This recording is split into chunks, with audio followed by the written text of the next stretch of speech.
Good afternoon. Welcome to the Conversations program. My name is Colleen Milliard. I'm Art Basel's executive editor, and I couldn't be more thrilled to welcome you to this 2024 edition of our Talks program here in Miami Beach. So Conversation takes place in Hong Kong, in Basel, in Paris, in Miami Beach, and every time it brings together some of the most exciting minds working in the field of arts and culture today. I think it's fair to say that this 2024 edition is absolutely no exception. Curated for the first time by my dear colleague, Kimberly Bradley, who is an American art critic, educator, editor, and friend, we're going to be looking at the major shift in the art world and their impact on artists, collectors, and institutions. Over the next 3 days, we're going to welcome over 30 speakers to take a deep dive into topics including the effect of the Great Wealth Transfer on the art industry, the subversive power of public art, and the ever greater impact of female patrons of the art, or matrons. So it's a very exciting lineup. Please check it out for the rest of the week and also book your seat. We look forward to welcoming you again. But back to today. I could not think of a better way to open this ambitious program than with the iconic artist Shirin Neshat, whose practice is a celebration of resilience. Shirin, on behalf of all of us at Art Basel, I want to thank you very, very much for being with us today. Rooted in Shirin's home country of Iran, her work harnesses the power of poetic text and imagery to pay homage to women whose rights continue to be under threat around the world. Shirin handled this urgent topic with exceptional nuance, consideration, and care, as you'll discover in her exchange with Kimberly. But before I hand over, I'd like to take just a small second to thank you, Kim, for your work, for your dedication, for your agility, very important. I would also like to thank Jess Davis-Molloy, our Conversations Program Manager and the absolute backbone of our operation, as well as all the Art Basel team members involved. But of course, and above all, I would like to thank all our speakers, who I'm sure will make of this 2024 edition one to remember. So now please join me and give a warm round of applause for Shirin Neshat and Kimberly Bradley.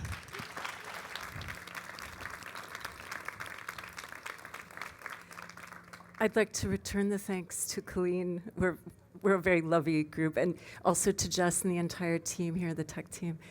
And most of all to Shirin, who's been incredibly flexible. Like everything about you has been just wonderful, and I'm absolutely thrilled to moderate this panel. To frame this talk a little bit to the audience, I've had the pleasure of getting to know Shirin via Zoom and even last night over the last few weeks. And we decided that the best way to show who she is and the relevance of her art is to structure this talk around 5 seminal works, starting from very earlier in her career until today. And through these works, we'll see the arc of her thought processes, methodologies, philosophies, poetries, and her dreams. So Shirin, your biography is as rich as your body of work, which began in the early 90s with photography, expanded to include video and video installations, branched out into feature films, and now there are new projects including opera directing and even minting an NFT. You were born in the Iranian city, and I hope I say this right, Khasvin, yes, northwest of Tehran. At 17 in 1974, you were sent to study art at UC Berkeley. Just a few years later, the Islamic Revolution took place in Iran, and you found yourself in the US, unable to go home.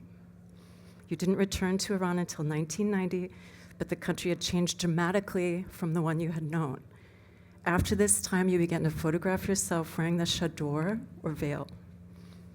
Your first solo exhibition took place in New York in 1994 with Women of Allah, a photographic series which we'll talk about in just a moment and see some images on the screen. Your early work examined the emotional and cultural situations of veiled women in Iran, but in general, your works transcend place and time, declaring the female presence in a male-dominated culture and exploring the power of the female gaze. And now for your achievements. In 1999, you won the Golden Lion at the Venice Biennale for your video Turbulent. Your feature film, Women Without Men, won the Silver Lion for Best Director at the Venice Film Festival in 2009. In 2017, you won the Premium Imperiale Award, a Lifetime Achievement Prize through the Japan Art Association. And your work has been shown widely in institutions throughout Europe and the United States.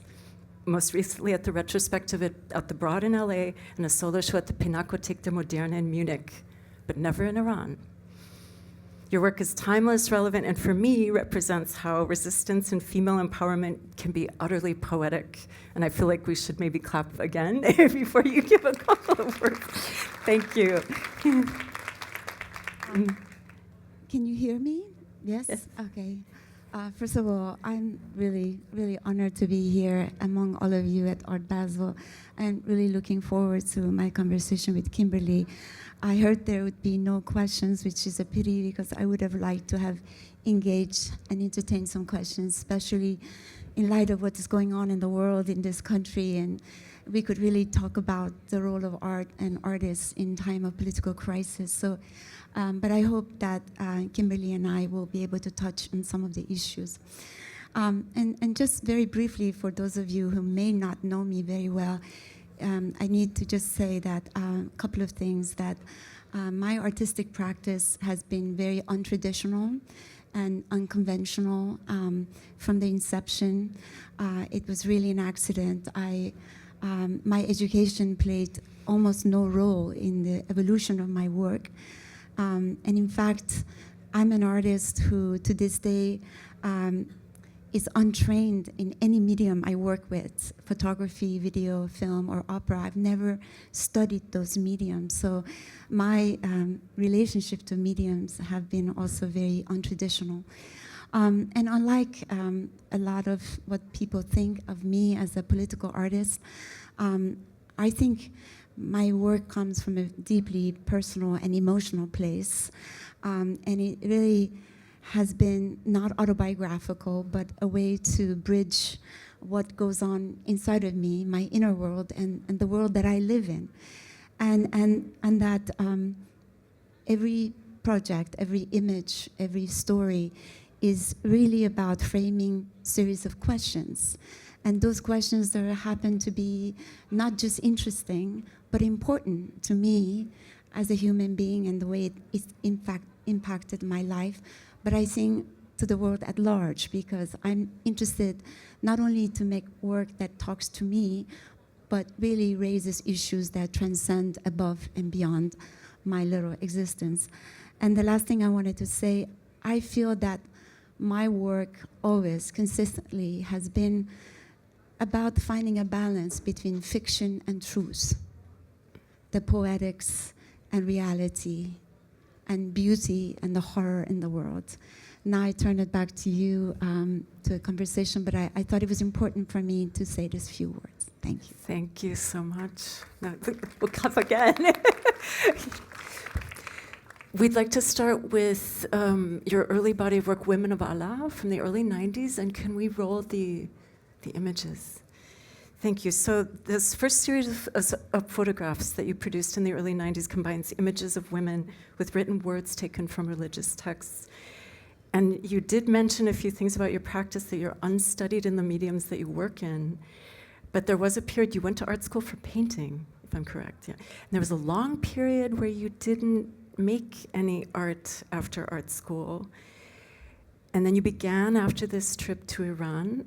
Could you talk about how this body of work emerged? Yeah, I have to share a little bit about my personal story, that I came to this country just before the Iranian Revolution, 1979. And unfortunately, my education in art coincided exactly with the revolution, but also the breakdown of the relationship between US and Iran. And the war between Iran and Iraq came down. So the walls basically came down between myself and Iran. So the Berkeley years, the years at school, either I was super untalented or the fact that I was paralyzed by what was going around. And for the next 12 years, I didn't see my family, and I wasn't able to go to Iran. So fast forward, I came to New York, and I started over again. And I think in New York, I was finally able to find roots and find a way to really find a community where I felt comfortable, and eventually 1990 I returned to Iran. This first visit to Iran, it was incredibly transformative for me, since not only I hadn't seen my family for 12 years, but the country had undergone huge transformation. And I wasn't making art at that time for at least 11 years, but my return to to making art was really to make a sense of what had transpired in Iran while I was absent. It was not a career move. It was my interest, a huge obsession and curiosity to really understand the foundation of the revolution and the fanaticism that took over the country. And to the point where my own family were always veiled, etc. So I focused on the subject of martyrdom, an idea that was very popular and institutionalized during the revolution. And the subject of martyrdom, women and men who stand in that intersection of love of God, faith, religion, yet cruelty, violence, and obsession with that. And basically, Women of Allah became a huge body of work. When I returned to New York, I started to develop this visual vocabulary, start with photography, and things just went from there. Could you talk about the Farsi calligraphy on the images? Yes, so I reduced, first of all, the main elements in the Woman of Allah were the female body, which is extremely controversial and problematic. The veil, obviously very important as a symbol of repression, but also freedom and independence for a lot of religious women. The text became the voice of the woman, the intellectual, emotional strength of the woman. And the gun, obviously, was the symbol of violence. The text was all written by Iranian women poets who had a strong conviction with the revolution. So I very specifically chose women who wrote about the revolution. And you yourself learned calligraphy? Yes, I eventually learned how to do the calligraphy. And I must say that this work developed when I didn't have any career. It was more like I was fooling around. And I photographed myself, and I started to learn how to do calligraphy. And so I slowly developed my own visual signature and vocabulary. But, and then we can talk a little bit about the problematics of the work. Yeah. You had a show of these works, and what was the reaction to the show? There were various reactions. There was the art world reaction, there was the Iranian governmental reaction, and Iranian people. Could you talk about the various registers of reaction that happened after this? Yeah, just to be brief, that to this time, these are some of the most iconic work made by me, and also the most controversial. I wasn't able to return to Iran soon after that, again, because I was starting to go back. And the problem with that is that the Iranian government thought that these images were critical of their regime and some of their own ideological mandates. But the people of Iran, a lot of the artists thought that I was actually embracing the regime, and I was sort of supporting the fanaticism and almost sensationalizing the violence that came with the revolution.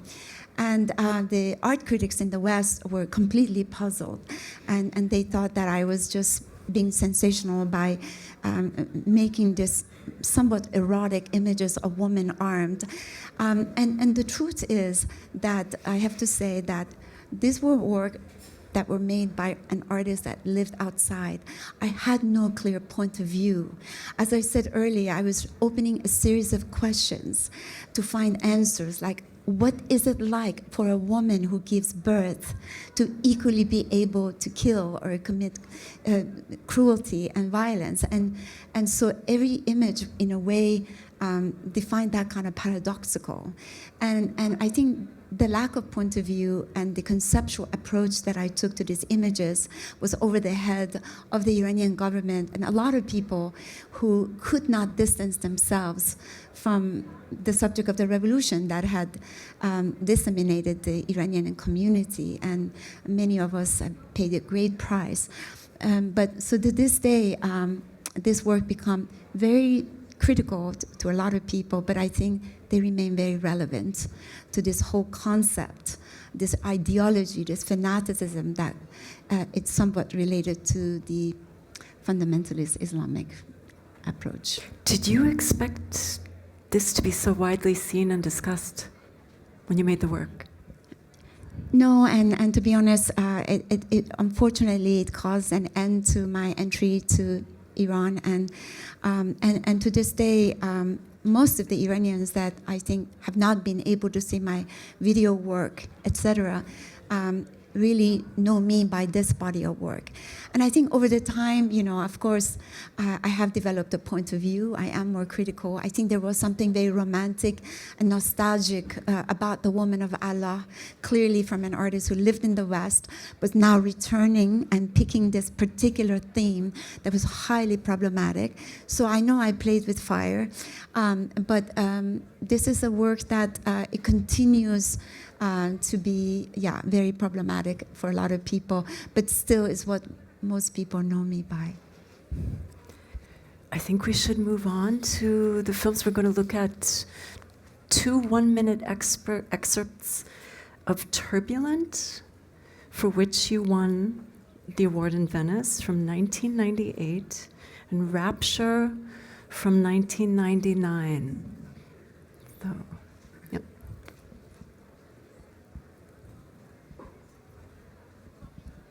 Sound?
Thank you.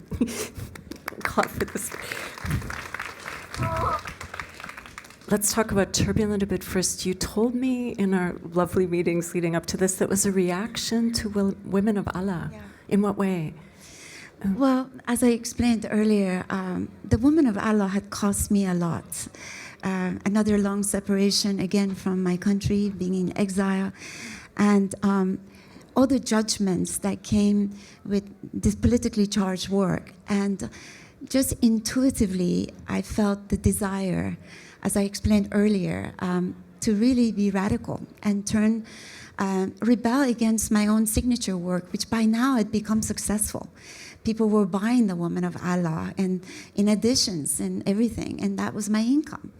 But instead, I thought, I just can't do this anymore. So with video came the idea of getting out of the studio, incorporating landscape, choreography, music, directing, and really becoming a storyteller and making a work that is much more evocative.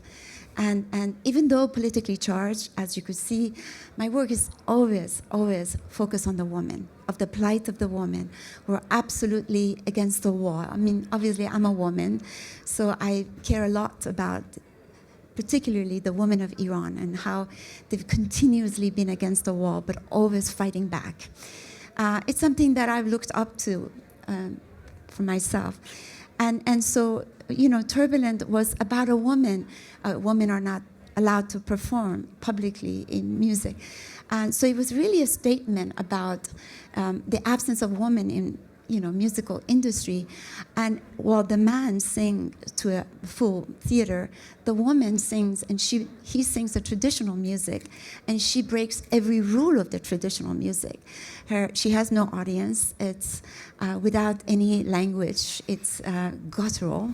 And ultimately, she becomes victorious. And with Rapture, where we shot in Morocco, it was about a group of men who were always within this landscape of a fortress, which is obviously very masculine, militant space, where the women were in nature. The men stayed from beginning to the end in the fortress, but the women found their way to the sea and got in a boat and left. And whether this was committing suicide or reaching freedom, the courage was what was symbolic. So both videos for me were very politically charged, very much about the issue of the masculine and feminism and the discrimination, but all done, unlike The Woman of Allah, without an obvious political metaphor.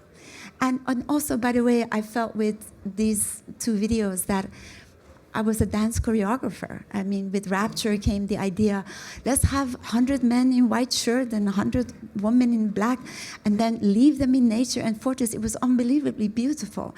And once you got me started with the video, I just couldn't go back. And I have one other thing to share with you. I think I was in Miami. I went to some collector's home. I opened the door to their bathroom, and I saw one of my work hanging in their bathroom. I was like, okay, that makes sense. I'm really happy I'm doing video now. So it was a move also against commodity, the idea that I could make something that is an experience. It's not something necessarily that is an object, that you need to sit in two opposite projections, you know, and be engaged in this conversation between the man and the woman. And that just sort of opened up a whole world to me. And yet the last thing I want to say, aesthetically, as you could see, is black and white, very sculptural, very minimal. So I was able to bring forward from The Woman of Allah my aesthetics into video art.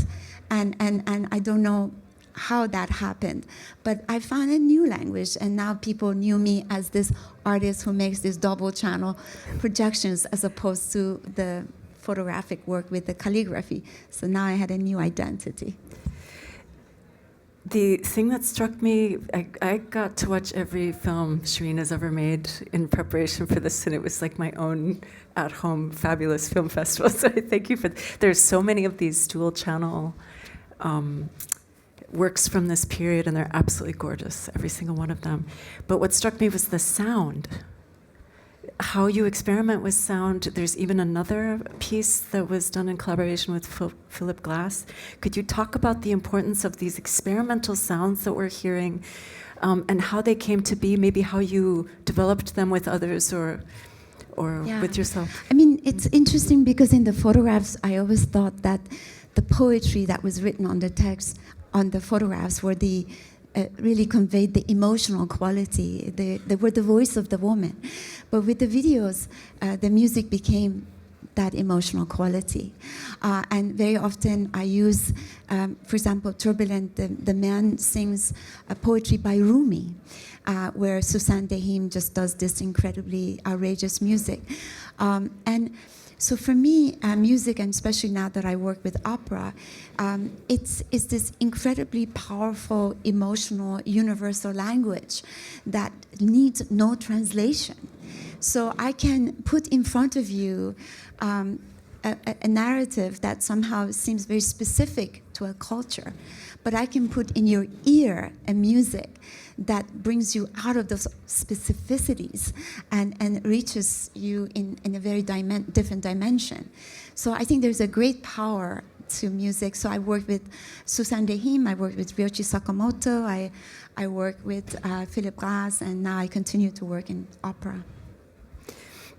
I'd like to also ask you where some of these films were shot. These look Middle Eastern, but not, there's no specificity to the location. Well, ever since a long time that I've lived as an artist in exile, my work has also taken a nomadic nature.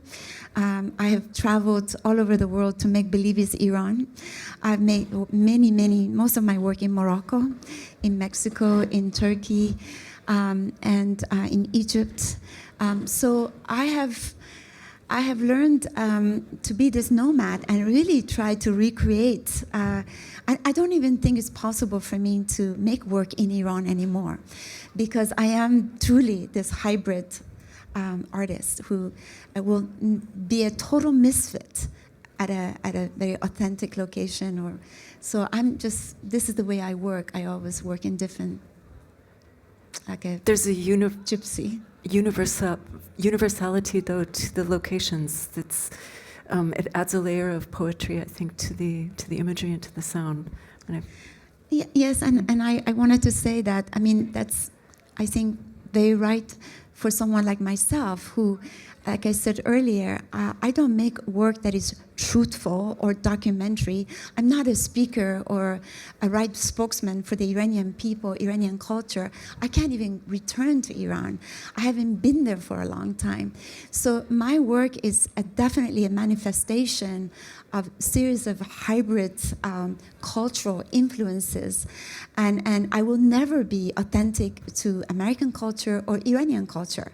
So let it be that the location is also very confusing.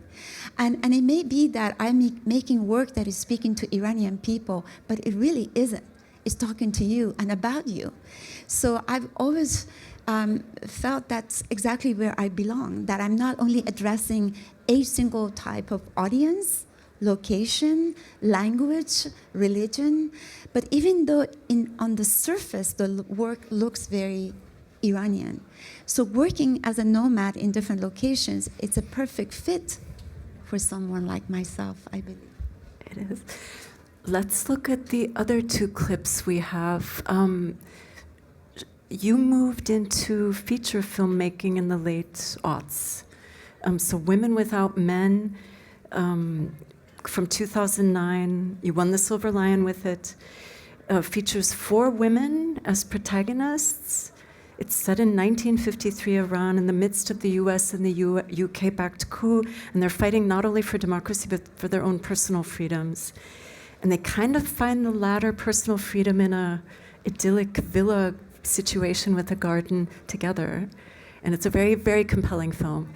We'll show a 1-minute clip from Women Without Men, followed by a much newer film, The Fury, from 2023, which is a bit different, but we'll talk about that after we see it.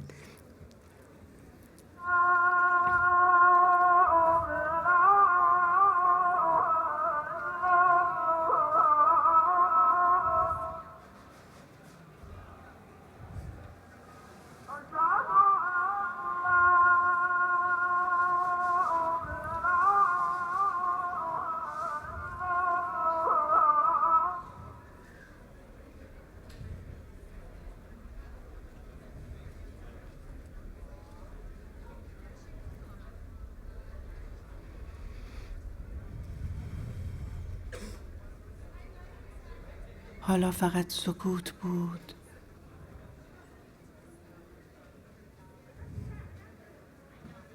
سکوت و دیگه هیچی.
I want to just explain that the Women Without Men was a feature film. The Fury is a shorter format.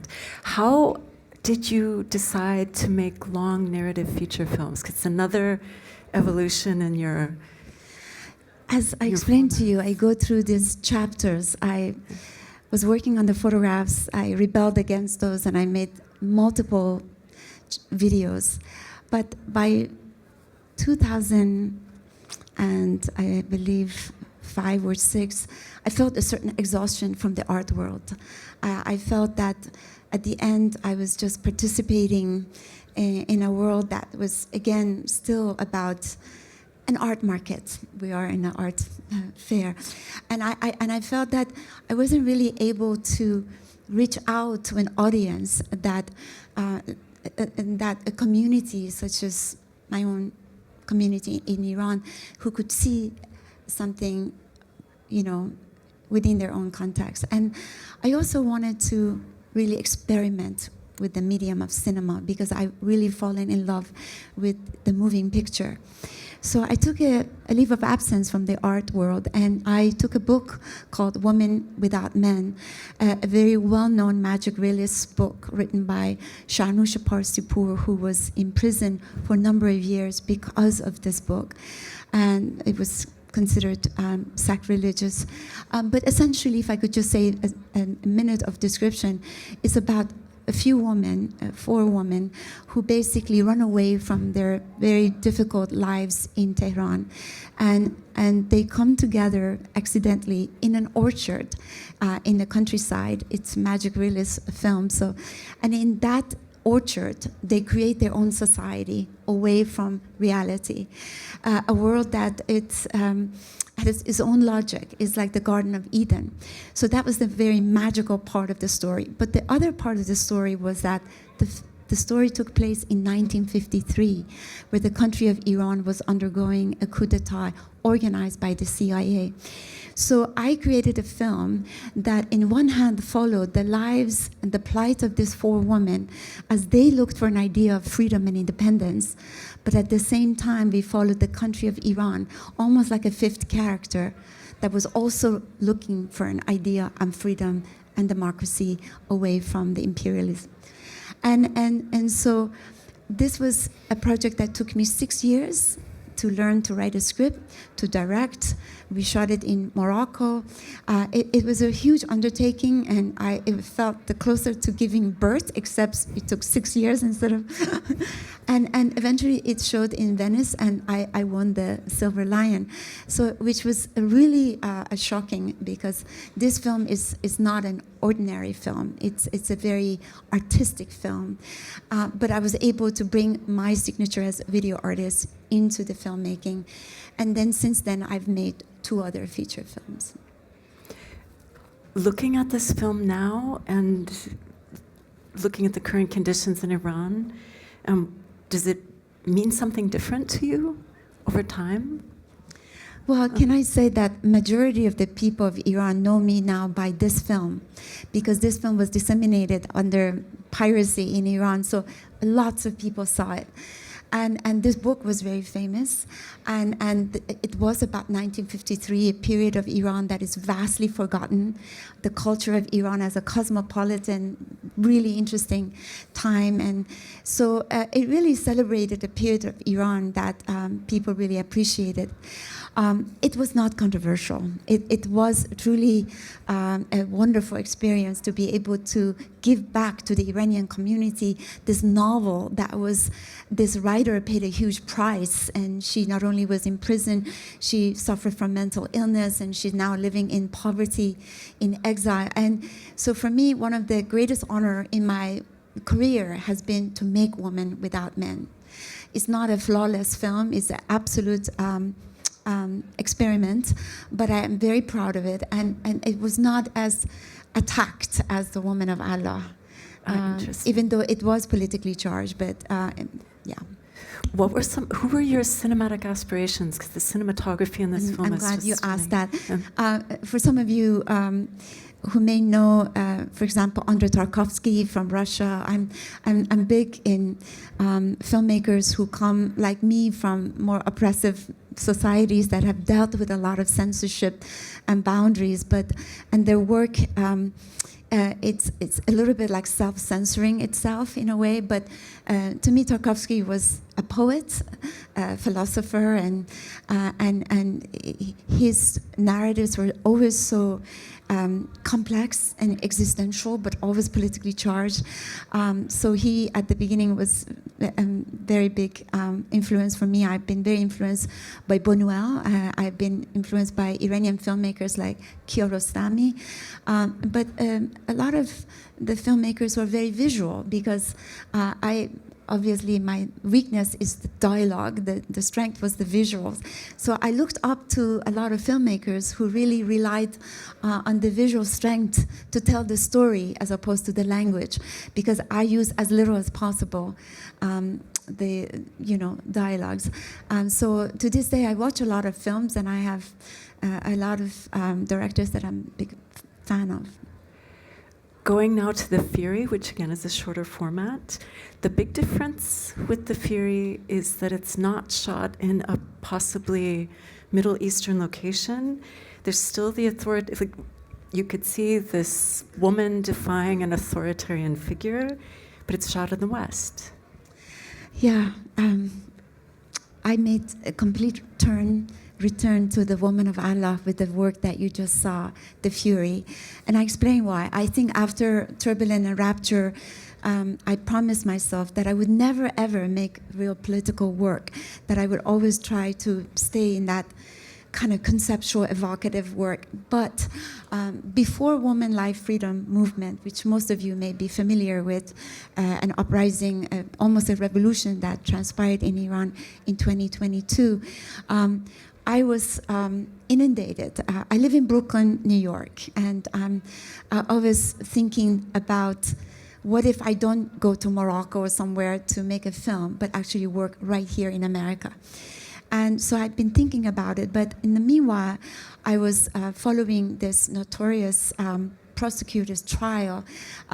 Nouri, who's an Iranian prosecutor, was captured by luck in Sweden.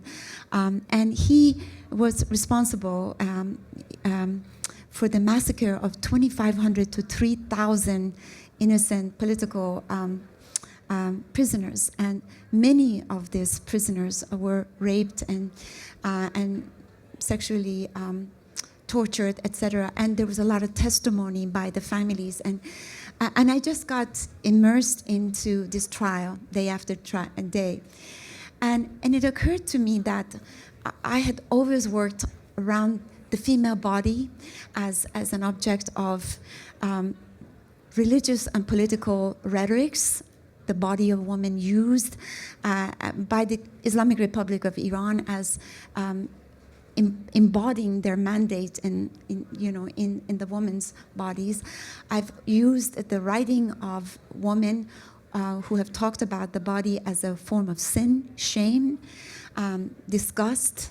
But now I never worked on the issue of the female body in respect to violence and sexual assault, and how many of us women, not just Iranian women, have been at some point in our lives sexually molested or assaulted, but we never speak about it. But furthermore, in the extreme case, how the woman like Sharnush Parsipur, the author of Woman Without Men, explained to me her years in prison, how the women were consistently sexually assaulted, how they came back and they never spoke. Many of them committed suicide. They never recover. So I became immersed with this idea, and I have personally had this experience as a young child. So I wanted to make a work that really dealt about how sexually assaulting a woman was the best way of breaking them. And this is why the Islamic Republic of Iran or any oppressive regime uses sexual assault. Because this is not just the woman, the men as well. And we saw during the Women Life Freedom, many of the ladies or the men, after they were released, they committed suicide. So I made this highly stylized, fictionalized film that was about a woman from Iranian descent that was freed and in the US, but was unable to recover from the trauma of sexual exploitation, in the way that this border between sanity and insanity was completely broken, that really she never recovered. And as I live in Bushwick, Brooklyn, which is very struggling community of mainly immigrant community, and every day I walked there with my dog, and I thought about, how distant I feel from there, but how connected I feel. What if I was that woman who really felt displaced and walked around like a zombie in this area, that nobody knew who she was and what she had gone through? Like nobody in that Bushwick area knows where I come from, what is my religion, where are my family, I don't know what happened. Many of them are illegal immigrants. So I made this video about a woman who is in this room at times. She revisits, she has flashbacks of her worst, darkest moments of facing her prosecutor. And first you see her as an object, as she dances, an object of desire in a way, but eventually you see in the film that she appears bruised and she exits, and there we shot the rest of it. Actually, this work is shown, you can explain later, in Miami now. But once she's out in the street, the local people come to her solidarity, and there's a sense of empathy. People who didn't understand what happened to her. I mean, obviously this was fiction. No one walks around naked on the street. But the image that I had was from the Vietnam War. If many of you remember, there was this girl who was running naked, screaming. And that, to me, ended the Vietnam War. The idea of us facing a victim, a martyr, creates this sense of solidarity, sometimes a revolution, like we did the Woman Life Freedom with the death of the murder of Mahsa Amini, which oddly happened a month after I shot this.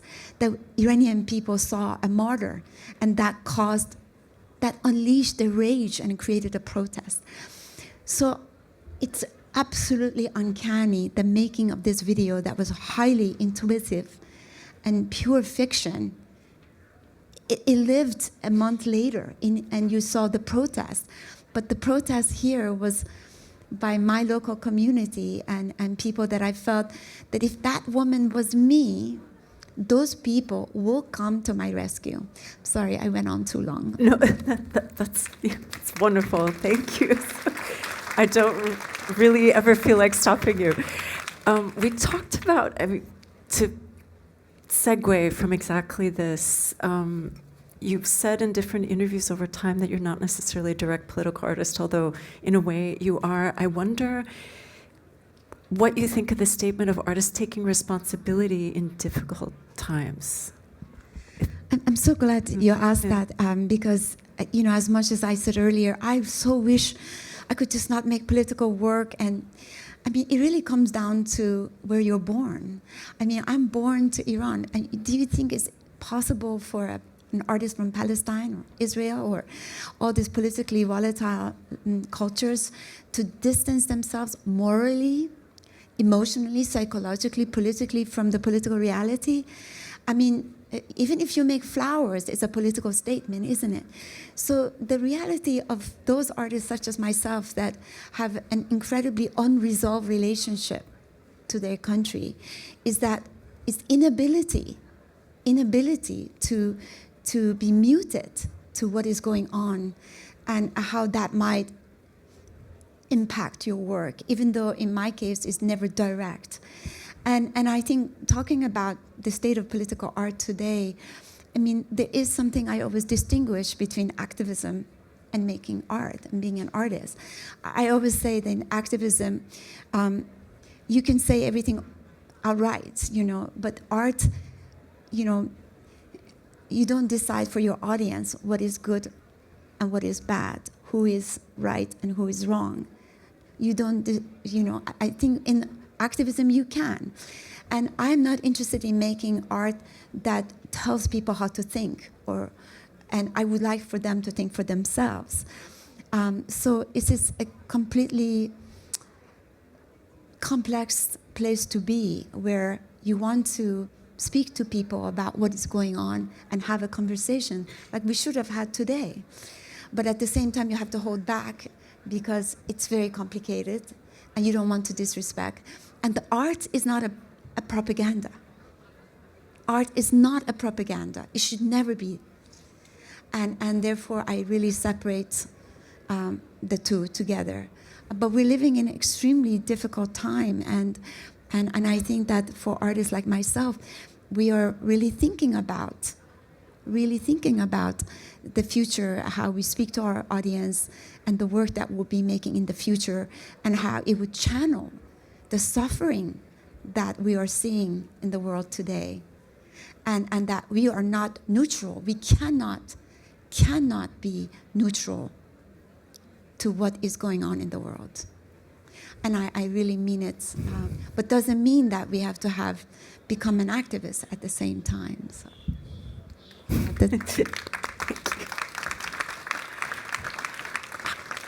How do you stay grounded? I don't. It's been a very difficult year. I think in my lifetime, I have never seen such a heartbreaking time as we have last year. With the genocide in Palestine, with the killing of the hostages of Israel, the hostages still kept in captivity, people starving in Sudan, now the war expanding in Syria to Iran.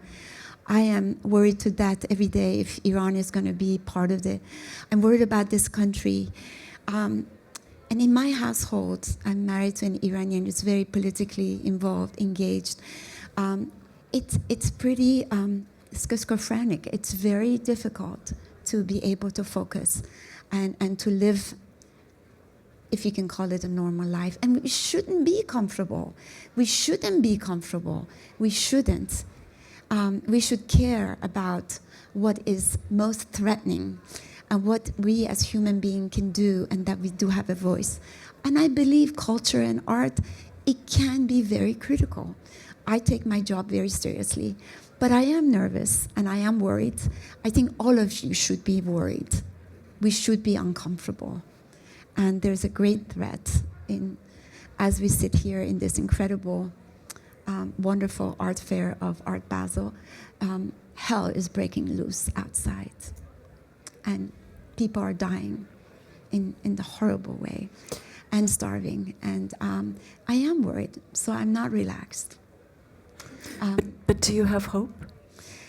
I said to you beginning, my work is about showing the beauty and the horror and fiction and the truth and the poetics and reality. And I always believe there is a bright light at the end of this tunnel, because I believe in the humanity that exists, the good that lives in every one of us. All we have to do is dig it out. I really believe it.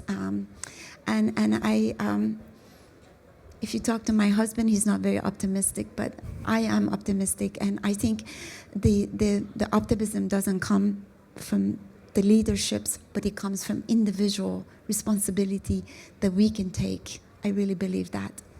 And yes, thank you for being such a great audience. I think this is a great place to end. Shirin, thank you so, so very much.